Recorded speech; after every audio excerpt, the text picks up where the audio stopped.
Hope News daerah Sumatera kawasan utara telah berlangsung dengan baik kumpulan distrik sekota Medan mulai tanggal 11 sampai 12 Februari 2022.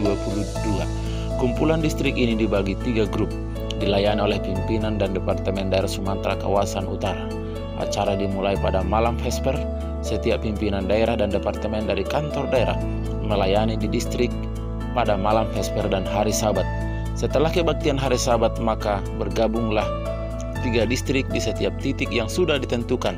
Ada 3 tempat, yaitu di GMHK Jerusalem Jalan Veteran, di GMHK Lisa Simpang Limun, dan di GMHK Dr. Mansur.